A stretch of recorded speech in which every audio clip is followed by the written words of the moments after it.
ರಾಜ್ಯದಲ್ಲಿ ಈಗಾಗಲೇ ಮೂಡಾ ವಿಚಾರವಾಗಿ ಸಾಕಷ್ಟು ರೀತಿಯಂತಹ ತನಿಖೆ ಚುರುಕುಗೊಳ್ತಾ ಇದೆ. ಈ ವಿಚಾರವಾಗಿ ಮಾತಾಡೋದಕ್ಕೆ ಶಾಸಕರಂತಹ ಶ್ರೀವತ್ಸ ಅವರಿದ್ದರೆ ಬನ್ನಿ ಒಟ್ಟಿಗೆ ಮಾತಾಡೋಣ. ಸರ್ ನಮಸ್ತೆ ಸರ್. ಸರ್ ಈಗಾಗಲೇ ಇಡಿ ಕೂಡ ಲೋಕಾಯುಕ್ತಗೆ ಏನು ಪತ್ರ ಮುಖೇನ ಒಂದು ದೊಡ್ಡ ಮಟ್ಟದ ಭ್ರಷ್ಟಾಚಾರ ಆಗಿದೆ ಅನ್ನೋಂಥ ಮಾತು ಕೂಡ ಹೇಳ್ತಾ ಇದೆ. ಆದರೆ ಈ ವಿಚಾರವನ್ನು ಗಂಭೀರವಾಗಿ ಮುಖ್ಯಮಂತ್ರಿ ಸಿದ್ದರಾಮಯ್ಯವರು ಪರಿಗಣಿಸದೆ ಹಲವಾರು ರೀತಿ ಮಾತನಾಡ್ತಾ ಇದ್ದಾರೆ. ಏನನ್ಸುತ್ತೆ?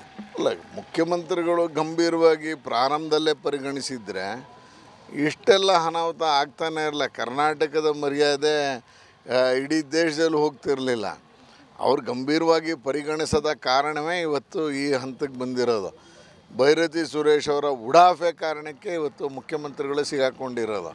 ಏನು ದೊಡ್ಡ ವಿಷಯ ಇರಲಿಲ್ಲ ಇದು. ಅದರ ಒಂದೇನೆಂದ್ರೆ ಅವ್ರು ಉಡಾಫೆ ಮಾಡಿದ ಕಾರಣಕ್ಕೆ ಮೈಸೂರಿನ ಮೂಡ ಹಗರಣ ಅನ್ನುವಂಥದ್ದು ಇಷ್ಟು ದೊಡ್ಡದಾಗಿ ನಾವು ಹುಡ್ಕೋಕ್ಕಾಯ್ತು. ಅವ್ರು ಪ್ರಾರಂಭದಲ್ಲೇ ಏನಾದರೂ ಸೈಟ್ ವಾಪಸ್ ಮಾಡ್ತಾರೆ ಅಂದ್ಬಿಟ್ಟಿದ್ರೆ ನಾವು ಜೈ ಅಂದ್ಬಿಡ್ತಿದ್ವೋ ಏನೋ. ಆದರೆ ಇದು ಗೊತ್ತಾಗ್ತಿರಲಿಲ್ಲ. ಗೊತ್ತಾಗುವಂಗೆ ಮಾಡಿದ್ರಲ್ಲಿ ಭೈರತಿ ಸುರೇಶ್ ಅವರ ಪಾತ್ರ ದೊಡ್ಡದಿದೆ. ಏನಿಷ್ಟು ನಡೆದ್ರೂ ಏನೂ ಹೇಳ್ತಾ ಇಲ್ವಲ್ಲ ಅಂತ ಹುಡುಕ್ತಾ ಇದ್ವಿ. ಈಗ ಅವ್ರಿಗೆ ಗೊತ್ತಾಗಿದೆ.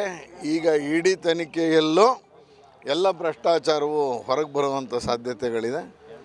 ನೋಡಿ ಇವತ್ತು ಕೋರ್ಟ್ಗೆ ಏನು ಮಾಡ್ತಾರೆ ಅಂತ ಲೋಕಾಯುಕ್ತ ಈಗಾಗಲೇ ಬಿ ರಿಪೋರ್ಟಿಗೆ ಸಿದ್ಧತೆ ಮಾಡ್ಕೊಂಡಿತ್ತು. ಅಷ್ಟು ಸುಲಭ ಇಲ್ಲ. ಇವರು ಹೇಳುವಷ್ಟು ಕೋರ್ಟ್ ಅಬ್ಸರ್ವೇಷನನ್ನು ಮರೆಮಾಚಿ ಲೋಕಾಯುಕ್ತ ರಿಪೋರ್ಟ್ ಕೊಡ್ತಾರೆ ಅನ್ನೋಷ್ಟು ಮಟ್ಟಕ್ಕೆ ಹೋದ್ಮೇಲೆ ಏನು ಹೇಳೋದು ನಾವು? ಲೋಕಾಯುಕ್ತದ ಮೇಲೆ ನಂಬಿಕೆನೇ ಇರಲಿಲ್ಲ. ನೋಡೋಣ, ಇಡಿ ನಮ್ಮ ಸಪೋರ್ಟಿಗೆ ಬಂದಿದೆ. ಇಡಿ ಹೇಗೆ ವರದಿ ಮಾಡುತ್ತೆ ಅದ್ರ ಮೇಲೆ ಗೊತ್ತಾಗುತ್ತೆ. ಈಗ ಸರ್, ಪ್ರತಿದಿನ ಕೂಡ ಹೊಸ ಹಗರಣಗಳು ಮೂಡಾದಲ್ಲಿ ಕಾಣ್ತಾ ಇದೆ. ಈಗಾಗಲೇ ರಾಜ್ಯ ಸರ್ಕಾರ ಕೂಡ 48 ಸೈಟ್ ಅಂದರೆ ಆಂದೋಲನ ಸರ್ಕಲ್ ಮುಂಭಾಗ ಅಂತ ಜಾಗನ ಇದು ಮಾಡ್ತಾರೆ. ಅದರಲ್ಲೂ ಕೂಡ ಮುಖ್ಯವಾಗಿ ಏನು ದಿನೇಶ್ ಕುಮಾರ್ ಅವರ ಅಧಿಕಾರಿ ಮಾಜಿ ಆಯುಕ್ತ ದಿನೇಶ್ ಕುಮಾರ್ ಹೆಸರೇ ಬರುತ್ತೆ.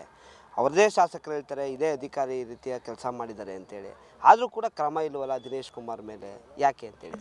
ಅಲ್ಲ, ಸರ್ಕಾರಕ್ಕಿಂತ ಒಬ್ಬ ಅಧಿಕಾರಿ ದೊಡ್ಡವನಾಗ್ಬಿಟ್ರೆ ಹೇಗಾಗುತ್ತೆ ಅನ್ನೋದಕ್ಕೆ ದಿನೇಶ್ ಕುಮಾರು ಸಾಕ್ಷಿಯಾಗಿದ್ದಾರೆ. ಹಗರಣ ನಡೆದಿದೆ, ಸೈಟ್ ವಾಪಸ್ ಅವ್ರು ಕೊಟ್ಟಿದ್ದಾರೆ. ಅದಕ್ಕೆ ಹಿಂದಿನ ನಟೇಶನ್ ಏನೂ ಮಾಡಿಲ್ಲ. ಈಗ ಇಷ್ಟೊಂದು ವ್ಯಾಪಕವಾದಂಥ ಇಡಿ ತನಿಖೆ ನಡೀತಾ ಇದೆ. ಈಗ ಸರ್ಕಾರನೇ ಆಂದೋಲನ ಸರ್ಕಲ್ದು ಜಾಗನ ಮೂಡಾಗ ವಾಪಸ್ ಕೊಡುವಂಥ ನಿರ್ಧಾರ ಮಾಡಿದೆ. ಅಷ್ಟು ಮಾಡಿದ ದಿನೇಶನ್ ಏನೂ ಮಾಡ್ತಾ ಇಲ್ಲ. ಅಂದರೆ ಹಿಂದೆ ಸಿದ್ದರಾಮಯ್ಯನವರು ಅಂದರೆ ಅಧಿಕಾರಿಗಳು ಹೆದರ್ತಾ ಇದ್ದರು. ಆದರೆ ಇವತ್ತು ಸಿದ್ದರಾಮಯ್ಯನವ್ರ ಎದುರುಗಡೆ ಕೂತ್ಕೊಂಡು ಅವ್ರನ್ನ ಕನ್ವಿನ್ಸ್ ಮಾಡುವ ಮಟ್ಟಕ್ಕೆ ಇಬ್ಬರು KS ಅಧಿಕಾರಿಗಳಿದ್ದಾರೆ ಅಂದರೆ ಲೆಕ್ಕ ಹಾಕೊಳ್ಳಿ ಸರ್ಕಾರ ಹೆಂಗೆ ನಡೀತಾ ಇದೆ ಅಂತ ಗೊತ್ತಾಗುತ್ತೆ ನಮಗೆ. ಸರ್ಕಾರ ಅಧಿಕಾರಿಗಳ ಮೇಲೆ ಕ್ರಮ ತಗೋಬೇಕಾಗಿತ್ತು. ನಾವು ಅವತ್ತೇ ಹೇಳಿದ್ದೀವಿ, ಅವರಿಬ್ಬರನ್ನ ಸಸ್ಪೆಂಡ್ ಮಾಡಿಲ್ಲ, ಕ್ರಿಮಿನಲ್ ಕೇಸ್ ಹಾಕಿಲ್ಲ. ಅವೆರಡೂ ಹಾಕಿದ್ರೆ ಒಳಗೋಗ್ತಾರೆ, ಗೊತ್ತಾಗುತ್ತಾಗಿ ಇನ್ಯಾರ್ಯಾರು ಇದ್ದಾರೆ ಅಂತ.